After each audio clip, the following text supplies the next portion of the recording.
ქართულმა ოცნებამ ბოლო 1 წლის განმავლობაში შეიძლება ითქვას, რომ რამდენჯერმე დაკარგა სახალხო ლეგიტიმაცია, ზოგადად კონსტიტუციური ლეგიტიმაცია. პირველი ასეთი მოვლენა იყო, რა თქმა უნდა, 26 ოქტომბრის არჩევნები. ეს არ არის მარტო პოლიტიკური კრიზისი, არამედ ეს არის სამართლებრივი კრიზისი, რომელსაც საფუძვლად სწორედ ჩატარებული საპარლამენტო არჩევნები უძღვის წინ, როგორც ევროპული და საერთაშორისო სტანდარტებით, ასევე საქართველოს კონსტიტუციით, არჩევნები უნდა იყოს თავისუფალი, უნდა იყოს ფარული, უნდა იყოს პირდაპირი, საყოველთაო, სხვადასხვა პრინციპები გააჩნია, თუმცა სამწუხაროდ საქართველოში თითქმის ყველა პრინციპის დარღვევა ვიხილეთ. პირველ რიგში მაგალითად ის, რომ არჩევნები უნდა იყოს საყოველთაო, რაც ნიშნავს იმას, რომ საქართველოს ყველა მოქალაქეს უნდა ჰქონდეს უფლება მიიღოს არჩევნებში მონაწილეობა. მაგრამ რა ვიხილეთ ჩვენ საპარლამენტო არჩევნებზე, როდესაც მაგალითად საქართველოს ქართველ ემიგრანტებს საზღვარგარეთ ფაქტიურად შეუზღუდეს არჩევნებში მონაწილეობა, დაირღვა მასშტაბურად ამორჩევლის ნების ფარული გამოხატვა, რომელიც ასევე არის გარანტირებული კონსტიტუციით. ვნახეთ, რომ ფურცელზე ჟონავდა მაგალითად ფურცლის უკანა მხარეს თუ ვის მიცა ამორჩეულმა ხმა. და ეს ფარულობის პრინციპი და თავისუფალი პრინციპი ასევე გასაჩივრებულია ადამიანის უფლებათა ევროპულ სასამართლოში. ეს არის ძალიან მნიშვნელოვანი. ვნახოთ, როგორ წარიმართება ეს პროცესი, მაგრამ უკვე სადაო არის ეს არჩევნები აი ამ კონსტიტუციური პრინციპების დარღვევიდან გამომდინარე. 26 ოქტომბერს დაახლოებით დილის 9 საათისთვის ჩვენ აღმოვაჩინეთ, რომ ყველაფერი, რასაც ვპირდებოდით, მათ შორის ის, რომ დავუშვათ გაჟონვა არ მოხდებოდა ბიულეტენებში და ასე შემდეგ, ეს ყველაფერი თლად ასე არ იყო. ჩვენ გვირეკავდნენ ყველა რეგიონიდან და ამბობდნენ, რომ აი, ყველა ხედავს მისცა კონკრეტულმა მოქალაქემ ხმა ოცნებას თუ არ მისცა, რადგან ოცნება ყველაზე ქვემოთ იყო იმ ბიულეტენების. პრეცედენტი მეტყველებს იმაზე, რომ დამოუკიდებელი სასამართლოს პირობებში და დამოუკიდებელი მოსამართლის პირობებში ნამდვილად დამტკიცდებოდა საქართველოშიც, რომ ამ არჩევნებზე დაირღვა კონსტიტუციით გარანტირებული ფარულობის პრინციპი. ეს ისეთი ხილული იყო, რომ ამას დამატებითი მსჯელობაც კი არ სჭირდებოდა, მაგრამ ძალიან მნიშვნელოვანია, რომ ამ მოსამართლემ სრული განხილვა აწარმოა და მათ შორის იქვე ადამიანები უყურებდნენ დამატებით ამ პროცესს, ნამდვილად გამოჟონა თუ არა უკან კვალმა და ეს გამოყენებული იქნება მათ შორის საერთაშორისო დავის დროს. მანამდეც მიმდინარეობდა უდიდესი მოსყიდვისა და დაშინების კამპანიები. ადამიანს პირდაპირ მნიშვნელობით ფულს უხდიდნენ იმაში, რომ მათ თავიანთი და ოჯახის წევრების პირადობის მოწმობები გადაეცათ. ჩვენ ვიცით ასევე, რომ რაღაცა პასპორტის ნომრებით მისცეს ხმები ადამიანებმა და რაც ყველაზე მნიშვნელოვანია, როდესაც მოითხოვა სამოქალაქო სექტორმა, რომ ეს ყველაფერი გადამოწმებულიყო, ხო, აი მარტივად გასაჯაროებულიყო იმ პირთა სია, ვინც იყო არჩევნებზე, როგორც კი ეს მოთხოვნა დაყენდა, მეორე დღესვე პროკურატურა შევიდა ცენტრალურ საარჩევნო კომისიაში და ამოიღო მთლიანად ყველა ეს მასალა და დღემდე პროკურატურაში დევს. წინა საარჩევნო პერიოდში ხედავდით ქართული ოცნების მხრიდან მაგალითად ადმინისტრაციული რესურსის უპრეცედენტო გამოყენებას. გროვდებოდა პერსონალური მონაცემები ამორჩევლის შესახებ და ასევე პირადობის მოწმობის ჩამორთმევებიც ვიხილეთ. და ამის მტკიცებულება სხვათა შორის ამ არჩევნებზე არა, მაგრამ 3 წლის წინ გემახსოვრებათ სოსო გოგაშვილმა წარმოადგინა ესეთი ფაილები, სადაც პირდაპირ იყო მითითებული, როგორ იყენებდა ქართული ოცნება თავის ძალაუფლებას სხვადასხვა ინფორმაციის მოპოვებისთვის და შემდეგ ამის გამოყენებას ამორჩევლის ზეწოლის თუ მოსყიდვისთვის.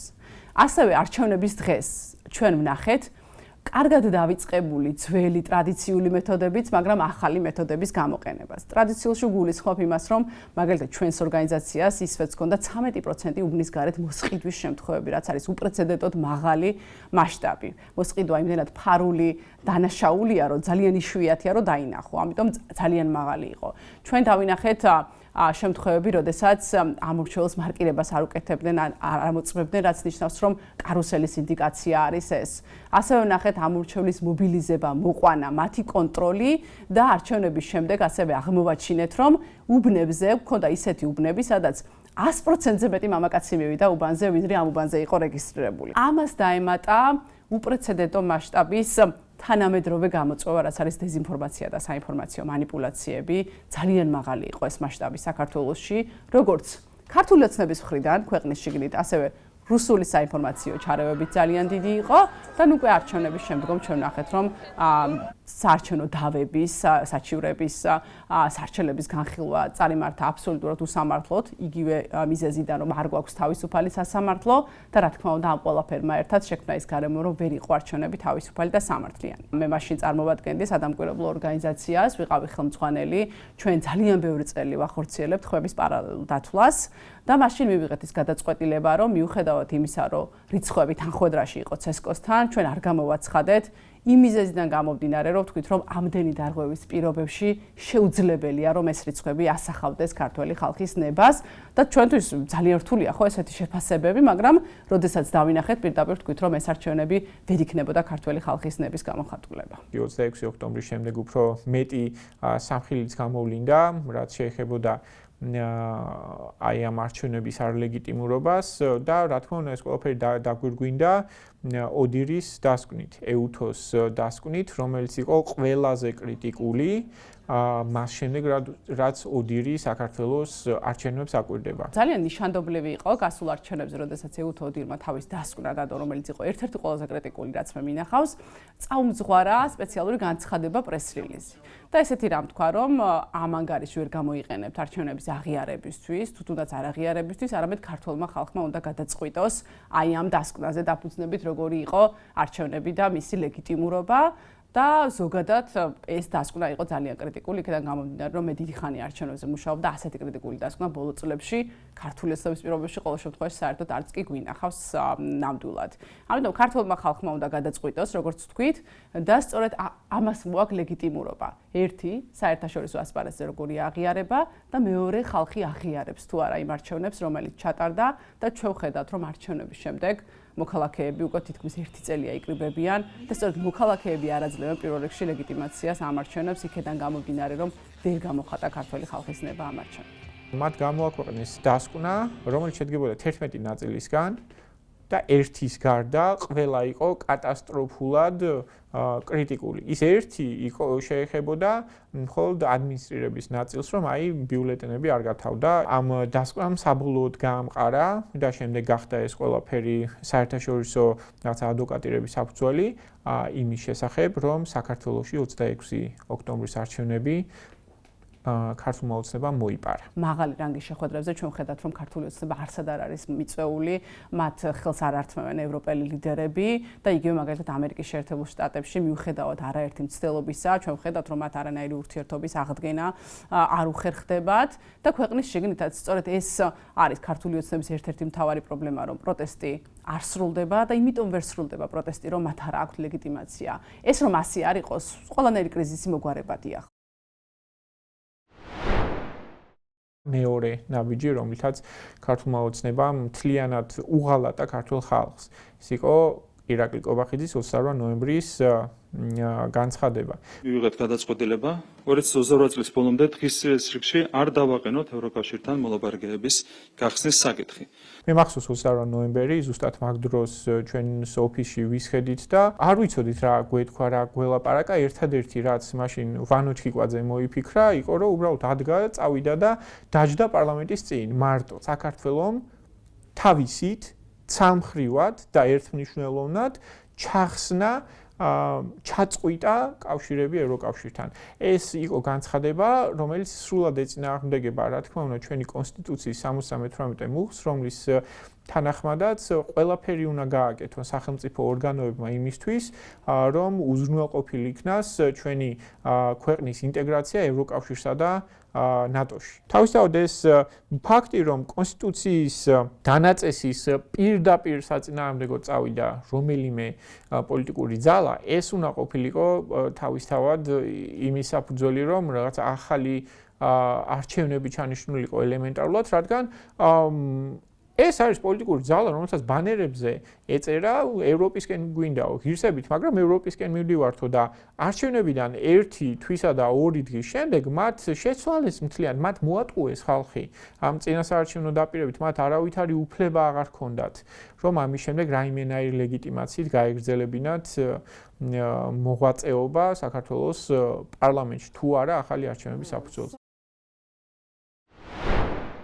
რაც გააკეთეს 28 ნოემბრის შემდეგ და რასაც დღემდე აკეთებენ, ამან სრულად გადააჭარბა წინა ხელისუფლების მიერ ჩადენილ დანაშაულებს და მე ვიტყოდი, რომ აი ეს სოციალური კონტრაქტი, რაც სჭირდება ნებისმიერ ხელისუფლებას ლეგიტიმაციისთვის, 28 ნოემბრის შემდეგ დაირღვა. წინასწარ მომზადებულმა რაღაცა სპეცდანიშნულების რაზმებმა დაარბიეს და სასტიკად სცემეს ჩვენი მოქალაქეები, ადამიანები, რომლებიც მშვიდობიანად იყვნენ რუსთაველის გამზირს. ეს იყო არა მხოლოდ რაღაცა მარბიელი რაზმები, ეს იყო ასევე წყლის ჭავლის მანქანები, რომელშიც რაღაცა გაზი იყო გარეული და დღემდე არავინ არ იცის, მათ შორის არც სახელმწიფოს აპარატმა არ იცის რა სახის ნივთიერება იყო მასში გარეული და ამის გამო რაღაც შემდეგი დღეების განმავლობაში ადამიანები ცუდად ხდებოდნენ, საავადმყოფოში უწევდათ წასვლა. ჩვენ ვნახეთ, რომ ადამიანები შეყარეს სპეციალურად გამოშიგნულ მარშრუტკებში, ესე რომ ვთქვათ, იმისთვის, რომ ისინი იქ კარგად უკვე ნაცემები ხელახლა ეცემათ და კარები გამოეხურათ, როცა შიგნით სერმსადენი გაზის კაფსულას შეაგდებდნენ. ჩვენ ვნახეთ, რა ვიცი, საბას ხვიტარიძის და სხვების მაგალითები, როდესაც ადამიანები აიყვანეს რაღაცა განყოფილებებში, სასტიკად სცემეს, დაემუქრნენ რაღაცა საშინელებებით, მათ შორის რაღაცა სექსუალური ძალადობებით და შემდეგ თვითონ მათ წინააღმდეგ დაიწყეს სისამართლებრივი დევნა და დღეს ეს ადამიანები ისევ ციხეში არიან. ჩვენ ვნახეთ ძალადობები ჟურნალისტებზე და ასე შემდეგ. აღარ გავაგრძელებთ. ეს ძალადობების სერია, რომელიც საერთაშორისო ორგანიზაციებმა წამებად, სისტემურ წამებად შეაფასეს. დღემდე არ არის გამოძიებული. აშკარა არის, რომ ეს იყო წინასწარ დაგეგმილი, ამას არც ზვიად ხარაზიშვილი და სხვები არ უარყოფდნენ ეს ინტერვიუებში, რომ კი აი ამისთვის ვემზადებით და გასაგებია, რომ ეს ყოველივე მოდიოდა ხელისუფლების მხრიდან. ისინი ამ დღეების განმავლობაში ამბობდნენ, რომ კი ღირსები არიან, მეტისაც იმსახურებენ ასე შემდეგ და ახალგაზრდების ცემას დღესაც აპირებთ ბატონო ზვიად? ახალგაზრდებს არ ვცემ, მე ვცემ არაკაცებს. ვის მაგალითად? აი სია გვაქვს, ეხლა გაჩვენებ ფოტოქართ. ცხადია, ისინი ახალისებდნენ ძალადობას მოქალაქეების წინააღმდეგ. ძალადობის ორგანიზება, წახალისება და მოწოდება თავისთავად ცალკე დანაშაულებია და ოდესმე ხელისუფლების მიერ ჩადენილი ეს დანაშაულები აუცილებლად უნდა იქნას გამოძიებული. იურიდიული ომი, რომელიც გამოაცხადა ხელისუფლებამ თავიანთი მოქალაქეების წინააღმდეგ და ეს ომი გამოიხატა დაახლოებით 25 სხვადასხვა საკანონმდებლო პაკეტის შემუშავებასა და უსწრაფესი დროით მიღებაში, რომელიც საზოგადოების ზოგადად დემოკრატიული წესწყობილების უძირითადეს პრინციპებს არყევდა თუ არ ჩამოანგრია უკვე. მაგალითისთვის ამის ფარგლებში მოხდა საჯარო სამსახურის გარანტიების და ზოგადად პრინციპების სრული გაუქმება. ფაქტობრივად მათ საჯარო სამსახურში დასაქმებულ პირებს უთხრეს, რომ თუ არ შეასრულებთ ყველაფერს, რასაც ჩვენ გეტყვით, თუ არ იქნებით ჩვენდამი ერთგული და ლოიალური, ჩვენ თქვენ უბრალოდ გაგიშვებთ და ვერავინ ვერ გიშველი. ძირითადად ამ კანონპროექტების უმრავლესობა მიმართული იყო სამი ფუნდამენტური უფლების წინააღმდეგ. ერთი ეს არის გამოხატვის თავისუფლება, მეორე შეკრების თავისუფლება და მესამე გაერთიანების თავისუფლება. გამოხატვის თავისუფლების წინააღმდეგ ბრძოლის ფარგლებში ხელისუფლებამ შეცვალა მაგალითად ცილისწამების კანონები, ხელისუფლებამ დაიწყო თავიანთი პარლამენტარების მეშვეობით მოქალაქეებისთვის ჩივილი და რაღაცა მათი ციხეში ჩასმა ამის გამო და ზოგადად გამოხატვის თავისუფლების შეზღუდვის ფარგლებში აუკრძალეს ქართულ დამოუკიდებელ მედიას ლაპარაკი, ესე რომ ვთქვათ, კონკრეტული ტერმინების გამოყენება, კონკრეტული ფრაზების გამოყენება. კომუნიკაციების ეროვნულ კომისიაში ფორმულას ქართული ოცნების წარმომადგენელი უჩივის. მომჩივანი ნათია ბოკუჩავა აღჭურვილია პირადად არალეგიტიმური პრემიერ-მინისტრის ირაკლი კობახიძის მინდობილობით და ფორმულას წინააღმდეგ მოქმედებს პირადად კობახიძის სახელით. შეკრების თავისუფლებასთან დაკავშირებით ჩვენ ხედავთ, რომ დღეს უკვე რუსთაველზე გასვლა არის კრიმინალიზებული. თუ გახვალ უპირბადოდ და დადგები გზაზე, ამ შემთხვევაში შეიძლება დაგიწერონ 5000 ლარიანი ჯარიმა და თუ ვერ გადაიხდი, მეერე ციხეში გაგიშვან, იზოლატორში და თუ გახვალ პირბადესთან ერთად რომ არ მოხდეს შენი იდენტიფიცირება, რადგან 5000 ლარობით ამდენ ჯარიმას ვერავინ ვერ გადაიხდის, ამ შემთხვევაში პირდაპირ ციხეა 15 დღემდე, რაც ასევე ის ცვლილება.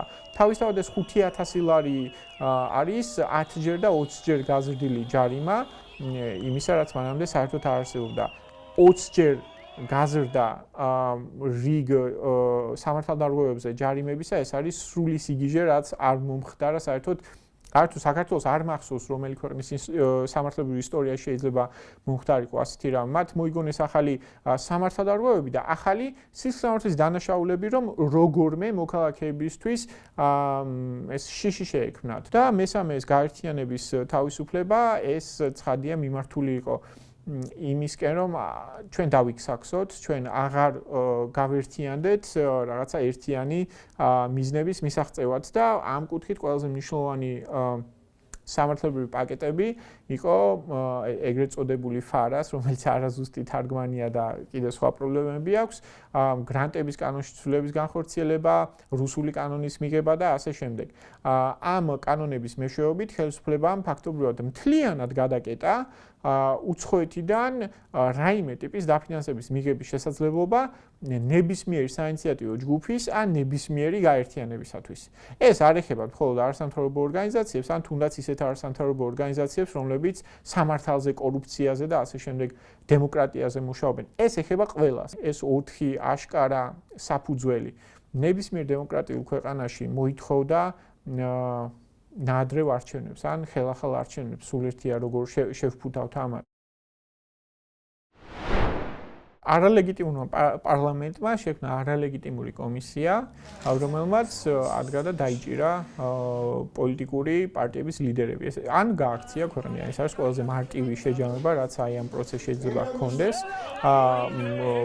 კომისია რატომ იყო არალეგიტიმური და იმიტომ რომ უშუალოდ რეგლამენტის მიხედვით და ზოგადად ეს საპარლამენტო კომისია როცა იქმნება, უმრავლესობა მასში უნდა ჰქონდეს ოპოზიციურ პარტიებს. ამ დროისთვის ოპოზიციური პარტიები არ იყვნენ შესული პარლამენტში და შესაბამისად ქართულმა ოცნებამ პატარა ტრიუკი ჩაატარა, ნაწილი გამოყო ცალკე და თქვა რომ აი თქვენ ხალხის ძალა იქნებით ახლა ან რაღაცა სხვა და ოპოზიცია იქნებითო და შემდეგ აი ამ ფსევდოოპოზიციით დააკომპლექტა კომისია, რომელმაც პირველ რიგში გამოიძახა ადამიანები, რომლებსაც არავითარი შეხება არ ქონიათ 2012 წლამდე მომხდარ მოვლენებთან, მეორე რიგში გამოუძახებლობის გამო, რაც ადმინისტრაციული სამართალდარღვევა რეალურად გაუშვა ეს ადამიანები ციხეში და ისინი დღემდე ციხეში სხედან და მესამე მოამზადა საფუძველი იმისთვის, რომ კიდევ ერთი არაკონსტიტუციური აქტი ჩაიდინოს ქართულმა ოცნებამ, რაც არის პარტიების აკრძალვა. არაკონსტიტუციურობა ამ პარტიების აკრძალვისა გამოიხატება იმაში, რომ ზოგადად პარტიების აკრძალვას, რა თქმა უნდა, ძალიან მაღალი სამართლებრივი საფუძველი სჭირდება და მოდი გადავდოთ გვერდზე, ეს არსებობს თუ არა, იმიტომ რომ ამაზე უნდა იმშელოს საკონსტიტუციო სასამართლომ. ამ საკანონმდებლო პაკეტში ასევე არის უფლება აღმასრულებელი ხელისუფლებისა, რომ პოლიტიკური მოღვაწეობა აუკრძალოს არა ამ კონკრეტულ პარტიებს, არ მხოლოდ ამ კონკრეტულ პარტიების წევრებს, არამედ ნებისმიერ დაკავშირებულ პირს. და ეს დაკავშირებული პირი ვინ იქნება, ამას თვითონ ხელისუფლება წყვეტს, სასამართლოს აღარ ეკითხება. ეს არის აშკარა წინააღმდეგობა კონსტიტუციასთან და არ ვიცი საკონსტიტუციო სასამართლოში რას ფიქრობენ, მაგრამ ასეთი ტიპის კანონმდებლობაზე იმის თქმა, რომ კონსტიტუცია შესაბამებაო, არ ვიცი კონსტიტუციური სამართლის ნებისმიერი სპეციალისტისგან უბრალოდ წარმოუდგენელი მგონია ეს, არ ვიცი, სტუდენტებმა იციან, რომ ეს არაკონსტიტუციურია. საქართველოს პრეზიდენტად პირის არჩევას არ სჭირდება რაღაც ძალიან მაღალი ლეგიტიმაცია ახალი წესის მიხედვით, მას არ მოეთხოვება მაგალითად რომ ან დამთავრებული ქონდეს რაღაცა უმაღლესი განათლება ან რაიმე მსგავსი ხო, რის გამოც თავის დროზე ბატონი ყაველაშვილი ვერ გახდა საქართველოს ფეხბურთის ფედერაციის პრეზიდენტი, მონაწილეობაც ვერ მიიღო. ერთადერთი რაც ევალებოდა ქართულ ოცნებას ახალი პრეზიდენტის ასარჩევად, ეს იყო რომ ჩაეტარებინა ნორმალური არჩევნები, იქ თუ უმრავლესობას მოიპოვებდა, თავისუფლად დააკომპლექტებდა იმ ხმოსნების კრებას, რომლებიც შემდეგ აირჩევდნენ პრეზიდენტს. მაგრამ სამწუხაროდ ქართულმა ოცნებამ გადაწყვიტა მიეტაცებინა არჩევნები, რითიც უკვე შინაარსობრივად მატერიალური ლეგიტიმაცია გამოაცალეს ამ პარლამენტის მიერ დაკომპლექტებულ კომისიას და კომისიის შემდეგ არჩეულ პრეზიდენტს და არ მხოლოდ ეს, არამედ პროცედურული დარღვევებიც ახლდა თან ამ პროცესს, აი ძალიან იჩქარებოდათ და დროზე ადრე ჩანიშნეს მაგალითად ეს ამ ხმოსნების კრება, რომელმაც შემდეგ ბატონი ყაველაშვილი აერჩია. ჩვენ ხედავთ რომ ბატონ ყაველაშვილს აქვს დღემდე რაღაც ცერემონიული როლი და არ მგონია რომ ის ლეგიტიმაციასთან დაკავშირებით მით უმეტეს როცა პარლამენტს თვითონ გააჩნია ლეგიტიმაციის სერიოზული პრობლემა არ ვფიქრობ რომ ისი ლეგიტიმაციის რაღაცა სერიოზული განხილვა საჭირო იყოს საერთოდ. აშკარად ეტყობოდათ რომ ეს არ აღიარება რაც გარეთაც და შიგნითაც ძალიან აშკარად იგრძნობა მათ სტკივად და ამიტომაც იყო რომ ჟურნალისტებსაც ეკითხებოდნენ აი გვაღიარებთ თუ არა ასე შემდეგ ეხა ბატონ ყაველაშვილი ეკითხება ხოლმე ვიღაცებს და ასე შემდეგ. არ და ეს საერთოდ არ უნდა იყოს პრობლემა. ჩვენ მათ ვაღიარებთ არა როგორც ლეგიტიმურ თანამდებობის პირებს, არამედ როგორც de facto პასუხისმგებლობის მქონე პირებს, როდესაც ვეკითხებით მათ ვინ გასცემ ბრძანება მოქალაქეების დარბევის, ხო? ჩვენ ამას ვეკითხებით არა როგორც ლეგიტიმაციის მქონე და ასე შემდეგ რაღაცა სახალხო ლიდერს, არამედ ვეკითხებით პირს, რომელსაც აქვს იმის ძალაუფლება, რომ გასცეს მოქალაქეების დარბევის ბრძანება და რომ იცოდეს ვინ გასცა ბრძანება. იმედი მაქვს რომ რა კი დღემდე ისინი უარს ამბობენ ამ საკითხის ამ საკითხთან დაკავშირებით საუბარზე, ამას მოგვიანებით გააკეთებს დამოუკიდებელი საქართველოს პროკურატურა.